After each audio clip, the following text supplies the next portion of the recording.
In the shadowed corridors of history, where faith collides with human frailty, lies the chilling tale of Saint Malachy's Prophetia de Summis Pontificibus, a 12th century prophecy that promised divine foresight, but reeks of deception.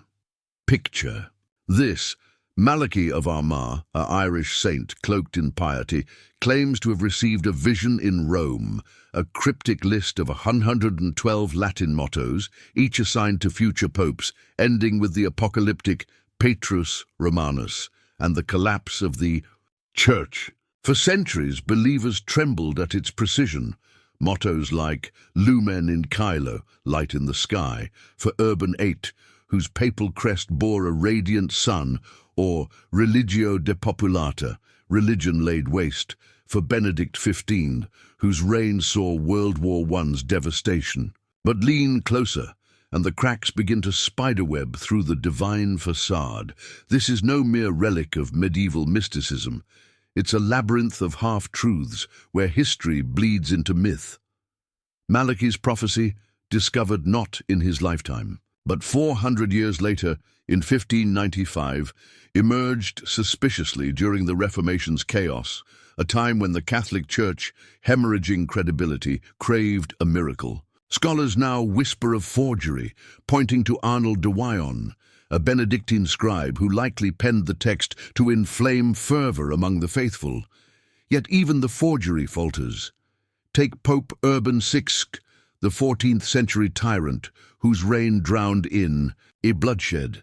Malachy's list assigns him Lilium et Rosa, lily and rose, symbols of peace and French royalty.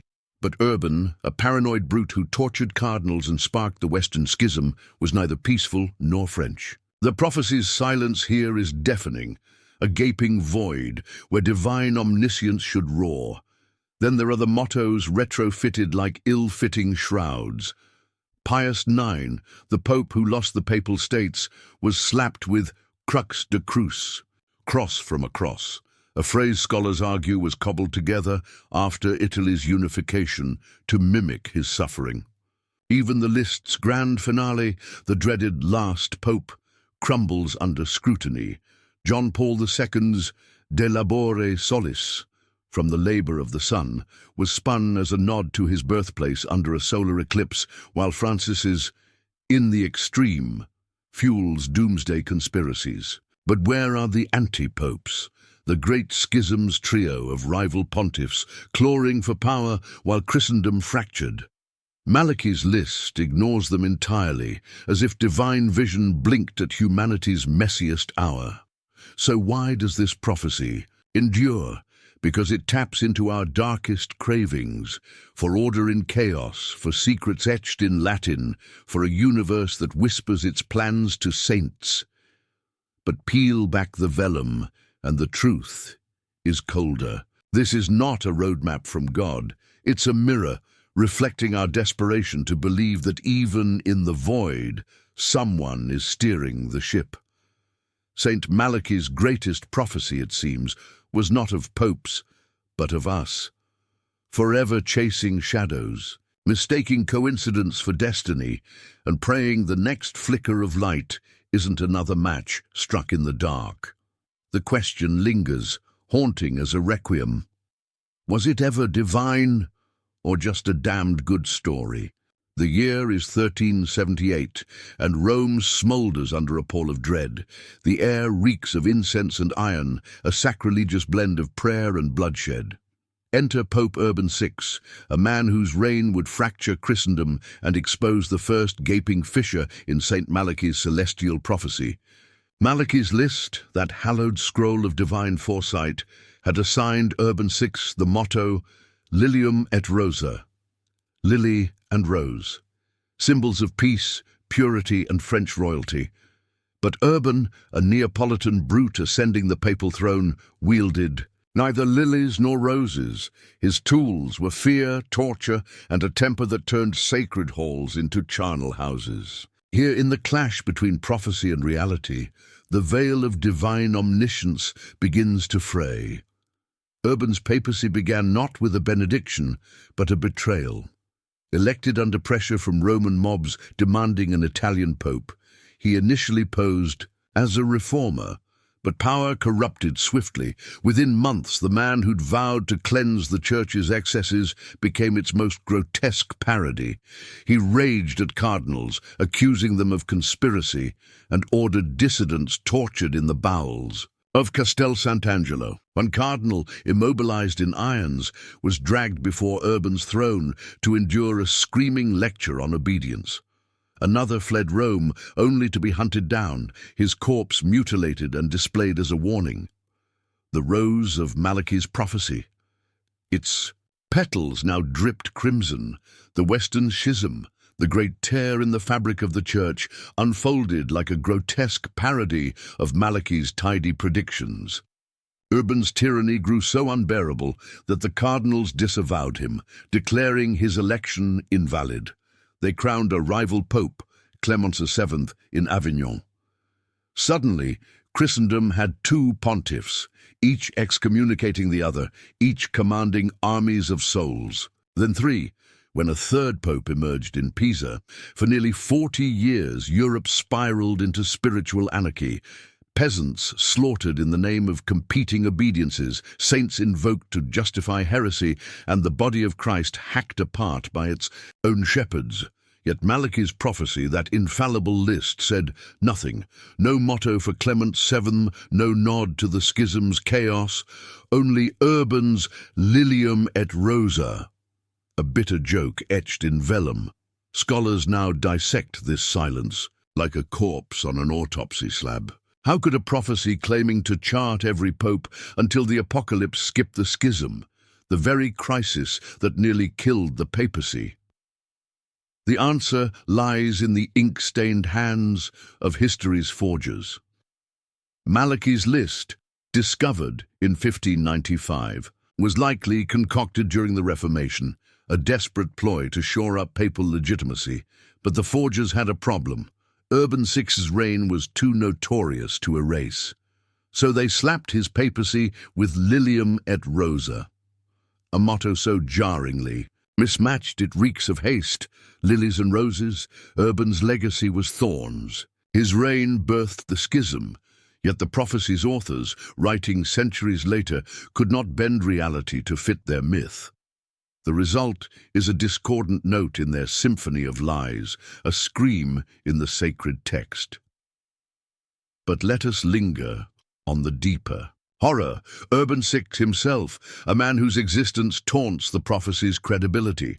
Was he truly part of God's plan, or proof that Malachy's vision was a sham? Consider his paranoia, his sadism, his unraveling mind. He banned wine for clergy, then drank himself into frenzies. He preached humility while hoarding gold. In one infamous episode, he ordered 6 cardinals tortured for plotting against him. When their confessions proved incoherent, he howled that Satan himself shielded their secrets. This was no lily and rose pontiff. This was a demon in a mitre, and yet the prophecy endures. Apologists scramble to retrofit meaning. The lilies symbolize France's eventual support for Avignon. They cry, but Urban hated the French. He excommunicated their king. The roses? A nod to his birth name, Bartolomeo Prignano, a stretch so thin it snaps. No, the mottos fail because they were never divine. They are riddles in search of answers, ink blots onto which we project our hunger for order. Urban VI, the schism's architect, becomes a spectral figure haunting Malachy's list, his bloody fingerprints smearing the pristine parchment. In the end, the Urban VI debacle is more than a historical footnote. It's a parable of prophecy's fatal flaw, its inability to account for the wild, untamed darkness of human ambition. Malachy's list, for all its poetic Latin, could not foresee a pope who would fracture the Church, nor the forgers who would later try to bury his sins beneath lilies. The lesson is clear. Divine visions crumble when faced with the rot of mortal souls. And in that crumbling, we hear the echo of a truth far older than any prophecy. that faith in absolute power, celestial or earthly, will always be met with blood. The schism ended, but the crack remains. Malachy's prophecy, like Urban's papacy, stands as a monument to ruin, and somewhere in the shadows, the saint's ghost might be laughing or weeping at the frailty of the future he supposedly foresaw. In the dim scriptoria of the 16th century, where candlelight flickered over parchment like the whispers of conspirators, a deception took shape, one that would twist Saint Malachy's prophecy into a puppet of propaganda. The year is 1595, and the Prophetia de Summis Pontificibus surfaces suddenly, mysteriously, after 4 centuries of silence. Its timing is no accident. The Catholic Church, reeling from Luther's Reformation and the seismic cracks in its authority, clutches at this divine scroll like a drowning man to driftwood. But hidden in its elegant Latin mottos lies a secret far darker than heresy, a brazen forgery stitched together by human hands to rewrite history. Enter Pope Pius IX, the 19th century pontiff whose reign would become the scandal's smoking gun, and the moment Malachy's celestial facade began to crumble. Pius IX, history's longest reigning pope, inherited a world in flames. The papal states, the Church's earthly dominion, were being devoured by the fervor of Italian unification. By 1870, Pius sat besieged in the Vatican, a king without a tie, kingdom howling excommunications at the armies of a unified Italy. Yet according to Malachy's list, his papal motto was Crux de Cruce, cross from a cross, a phrase dripping with martyrdom, suggesting a divine burden layered upon suffering. Devotees marveled, had Malachy foreseen Pius's plight, his throne reduced to a crucifixion? But lean closer, and the truth curdles. Scholars, picking at the prophecy's threads, found something insidious. Crux de Cruce wasn't crafted in the 12th century.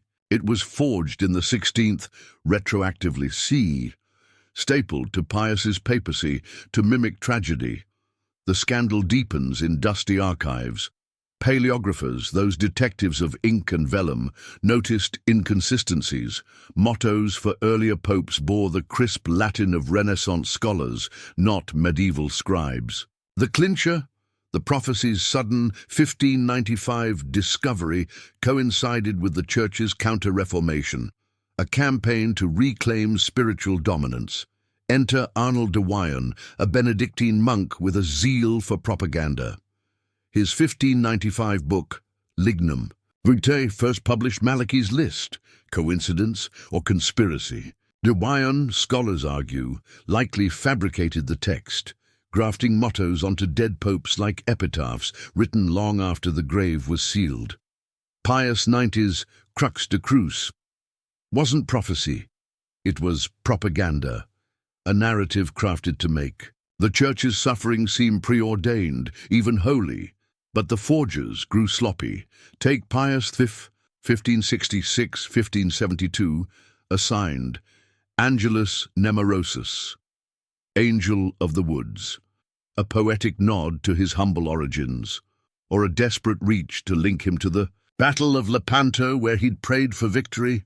The motto, scholars found, was absent from early manuscripts, added only after the battle's fame made it convenient. Worse still, Malachy's list skips entire popes when inconvenient. Alexander VI, the Borgia pope whose debauchery scandalized Christendom, is absent entirely, a gap later fixed by inventing mottos like Bos Albanus, bull from Albano, a flimsy pun on his hometown. The pattern is clear. The prophecy was a living document, edited and amended like a ledger of lies. Yet Pius IX's case remains the most haunting. His Crux de Cruce was meant to sanctify his martyrdom, but history remembers a darker truth. This was the Pope who proclaimed papal infallibility in 1870, even as his temporal power evaporated, a man clinging to divine authority as the world stripped him of the mundane. The motto, far from a divine nod, mirrors the Church's desperation, a cross manufactured from the cross of losing Rome. But the forgers overlooked the irony. Pius's reign wasn't just a loss of land, it exposed the rot of blind faith. His infallibility decree, coinciding with the prophecies' fraud, became a hall of mirrors, two lies reflecting each other into infinity. The question gnaws like rats on parchment. Why did anyone believe this? Because prophecy thrives on the alchemy of hindsight, a motto like religio depopulata, religion laid waste, for Benedict XV, gains eerie resonance after World War I, but only if you ignore that the phrase was coined after Dune, the wars, and carnage.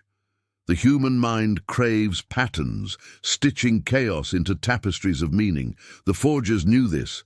They banked on our hunger to see fate in coincidence, divinity in ink blots.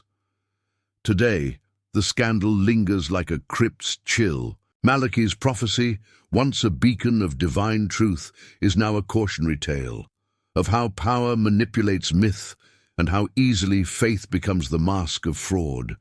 The mottos, those elegant Latin phrases, are ghosts, whispers of what the Church wished to be, not what it was. And in their shadow we glimpse the true prophecy, not of popes, but of humanity's endless capacity to deceive itself, to kneel before lies draped in light. The quills are silent now, the forgers long dust, yet their handiwork endures, a testament to a truth more unsettling than any apocalypse, that sometimes the darkest secrets aren't hidden in cipher, but in plain sight, written in holy ink. Imagine a world where Christendom fractures into a hall of mirrors, each reflecting a different pope, holy men hurling anathemas at one another, their mitres dripping with sacrilege. This was the Great Western Schism, 1378-1417, a 40-year nightmare where three rival pontiffs, Urban VI in Rome, Clement VII in Avignon, and later John XXIII in Pisa, vied for God's throne, each backed by kings, cardinals, and armies of the damned. Europe descended into spiritual anarchy, peasants slaughtered under competing banners of salvation, saints weaponized for political vendettas, and the body of Christ carved into rancid, quarreling pieces. Yet Saint Malachy's Prophetia de Summis Pontificibus, that vaunted list of divine foresight, is silent. No mottos for Clement VII, no cryptic nods to the schism's chaos. Just a void where prophecy should scream, a celestial blind spot that reeks not of divine oversight, but of human fraud. The schism began with Urban VI, the tyrant pope whose reign we've already seen unravel Malachy's Lilium et Rosa. But the true horror lies in what came next. When Urban's brutality drove the cardinals to crown Clement VII as a rival, the Church splintered into warring obediences. France, Spain, and Scotland bowed to Avignon. England, Germany, and Italy clung to Rome. By 1409, a third pope erupted. In Pisa, a grotesque parody of the Trinity. For decades, the faithful lived in terror. Which pope held the keys to heaven? To follow the wrong one was to risk eternal fire. Yet Malachy's list, meticulous in its march from pontiff to pontiff, strides past this catastrophe as if it never happened. No mottos, no warnings, just a gaping hole in the divine script. Why? The answer lies in the ink-stained shadows of the 16th century, where Malachy's prophecy was rediscovered and weaponized. The forgers, likely Benedictine scribes like Arnold de Wyon, faced a dilemma. The schism was the papacy's greatest humiliation, a raw wound the Church wanted buried. To acknowledge anti-popes would force the prophecy to validate multiple claimants, undermining its core promise, an unbroken, God-ordained line to the apocalypse. Worse, it would expose the list's human authorship. How could a 12th century saint foresee Urban VI, but not the schism he caused? The solution? erase the anti-popes, pretend the chaos never occurred. In doing so, the forgers committed a sin greater than heresy. They bet against history's memory, but history does not forget. Take Clement VII, the Avignon Pope. His reign was no footnote. He presided over a glittering court, sanctioned crusades, and wielded power rivaling Rome's. His successor, Benedict XIX, clung to the papal title for decades, a paranoid spectre haunting Mediterranean castles. These were not marginal figures.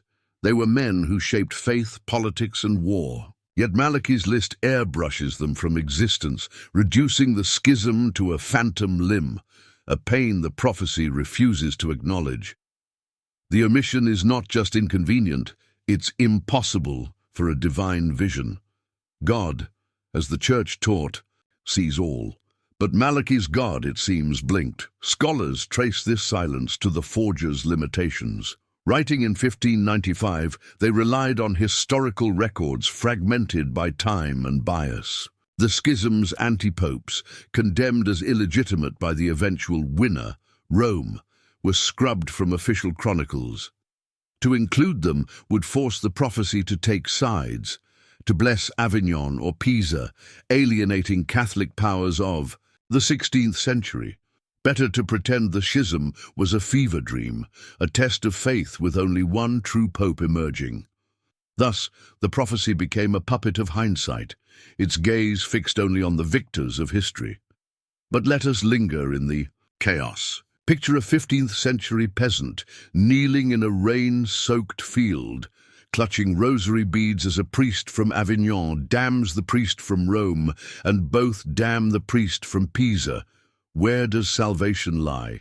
The Church's answer, that only Rome's Pope was legitimate, rings hollow when heaven itself via Malachy fails to clarify.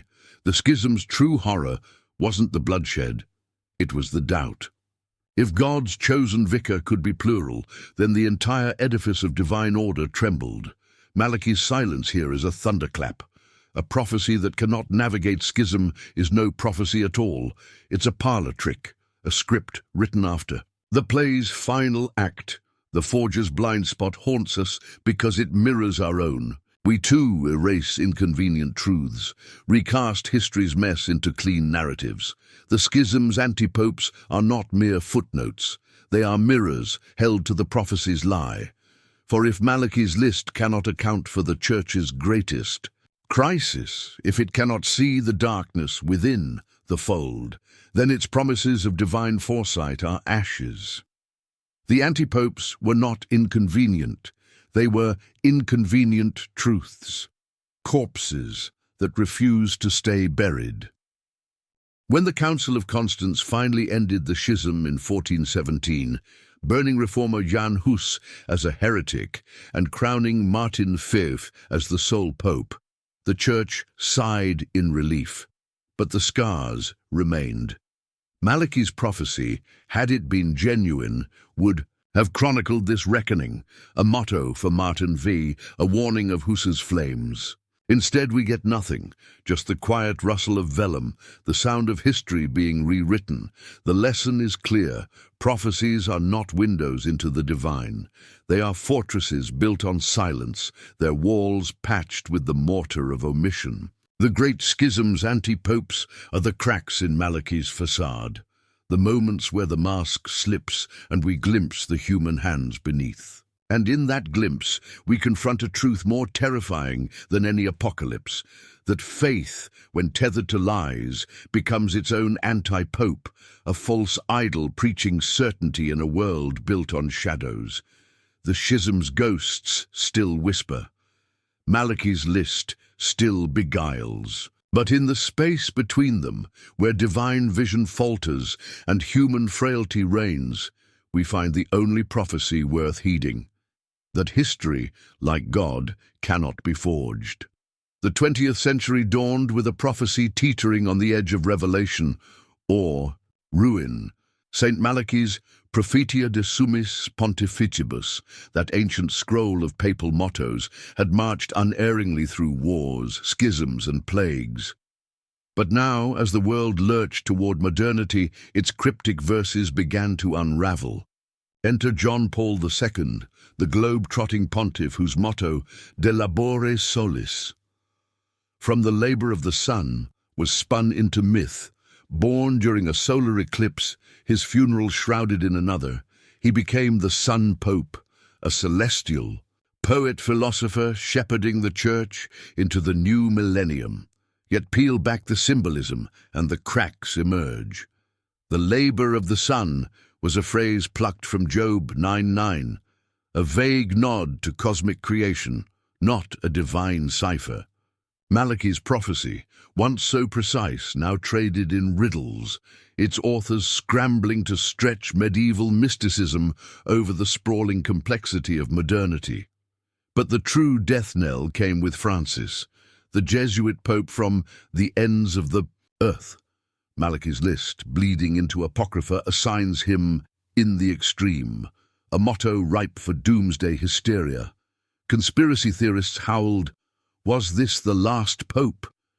The one who'd witnessed the Church's collapse, as foretold. In the prophecy's final line, Petrus Romanus, social media lit with fever dreams of Francis resigning, the Vatican burning, Christ returning in clouds of algorithmic glory. But lean closer, and the narrative crumbles.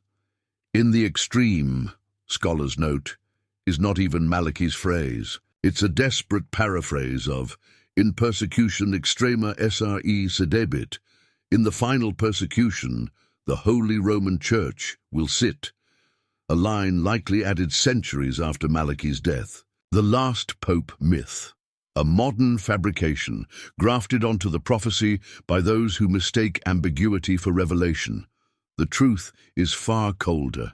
Malachy's list, forged in the 16th century, simply ends with the 112th pope, a number that, by medieval math, aligned with the eschaton. But the Church outlived the math. After John Paul II came Benedict XVI's Gloria Olivae, Glory of the Olive, whose reign ended not in apocalypse but resignation, a scandal no prophecy foresaw. Then Francis, the 266th Pope, his ordinal number alone torpedoing the doomsday calculus. Why 112 mottos for 266 popes? Because the forgers never imagined the papacy would endure this long. Their hubris was temporal, not eternal. Yet the myth persists, fed by humanity's addiction to narrative closure. John Paul II's solar theatrics, Francis's humble austerity, these are Rorschach tests for a world starved of meaning. Malachy's mottos, once anchors of divine order, now float in the digital void, unmoored from history. The Vatican, ever pragmatic, distances itself. No encyclical cites Malachy, no cardinal dares breathe his name. The prophecy has become the Church's mad aunt in the attic, acknowledged only in whispers, lest the faithful glimpse the cobwebs behind the curtain. But perhaps the greatest revelation lies in what Malachy didn't predict. The Internet, which turned papal elections into global spectacles, the abuse scandals which cracked the Church's moral authority, Francis's climate encyclicals, his embrace of migrants, issues medieval saints couldn't fathom. The prophecy, for all its poetry, is a relic, its vision myopic, its God small. So why do we cling to it? Because the alternative, a universe without portents, without a script, terrifies us. Malachy's list, even exposed as fraud, offers a comfort, the illusion that someone, anyone, holds the map. But the 21st century's popes stand as monuments to a darker truth, that prophecy is a mirror, reflecting not the future, but our present hunger for control. Francis, the last pope?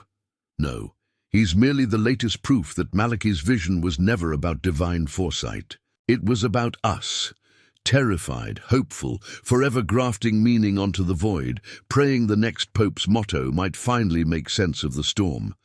The prophecy's final failure is not its inaccuracy, but its irrelevance. In the end, the only last pope it foresaw was its own. In the autumn of 1595, as Europe trembled under the Reformation's aftershocks, a Benedictine monk named Arnold de Wyon made a discovery that would haunt the Church for centuries. Buried in the archives of a forgotten Italian monastery, he claimed, lay a parchment penned by Saint Malachy himself, a list of 112 cryptic Latin mottos, each assigned to a future pope, ending with the chilling Petrus Romanus and the fall of Rome. The timing was miraculous. The Catholic Church, hemorrhaging power to Protestant rebels, needed a weapon. Malachy's prophecy, lost for 400 years, became that weapon, a divine endorsement of papal infallibility, a celestial roadmap through the storm. But from the moment de Wyon published it in his book Lignum Vitae, the lie began to rot. The stench of fraud is unmistakable.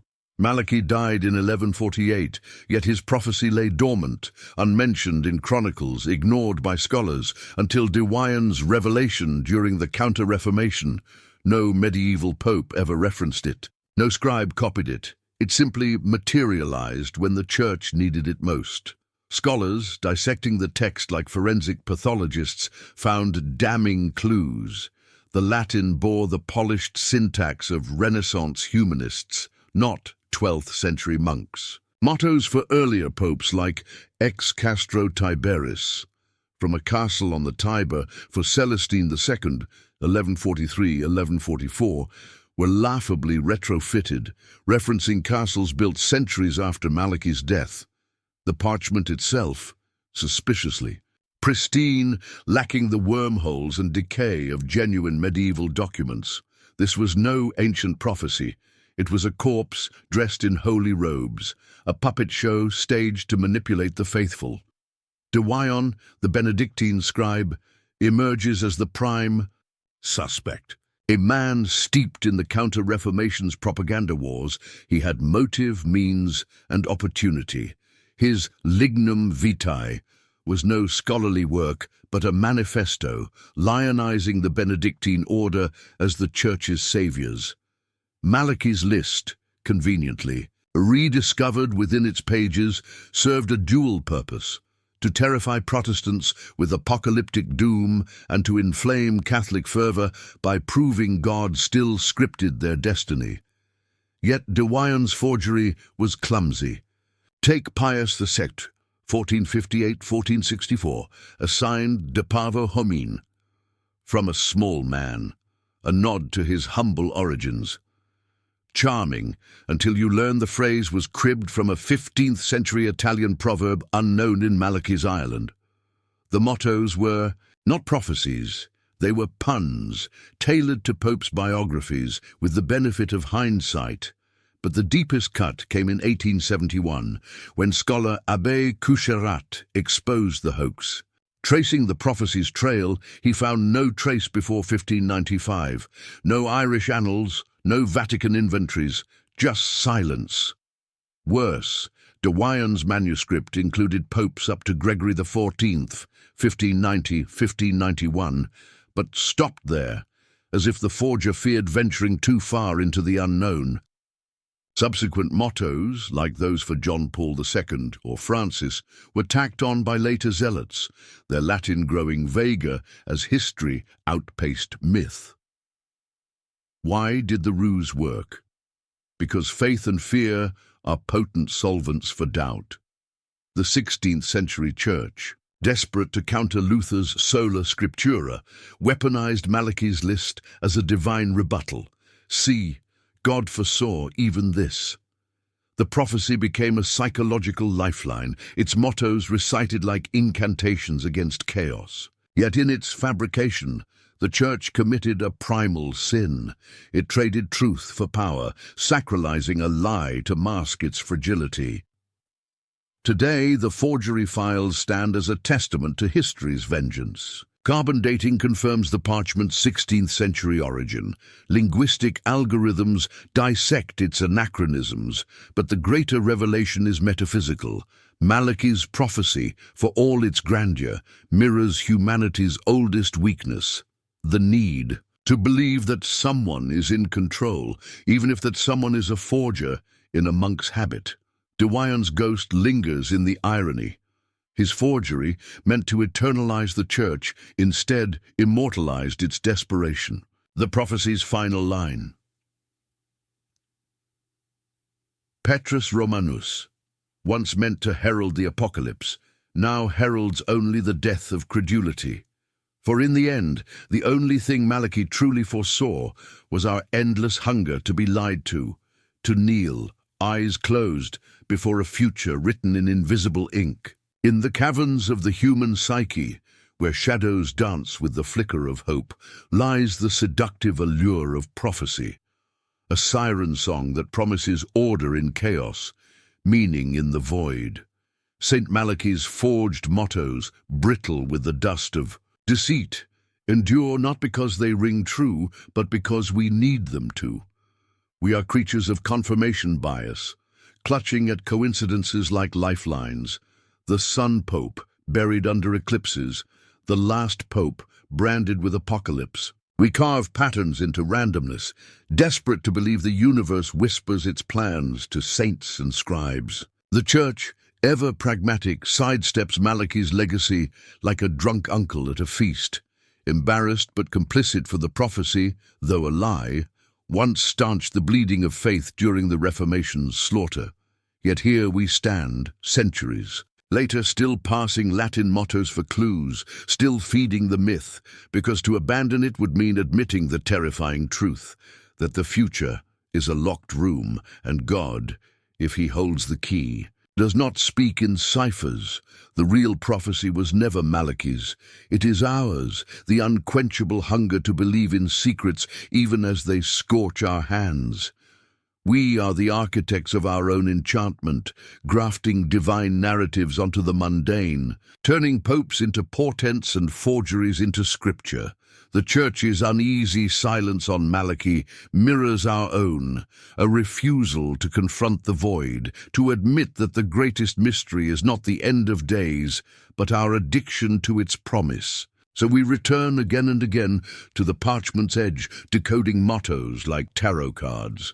Because the alternative, a universe unscripted, indifferent, free, is a terror too vast to face.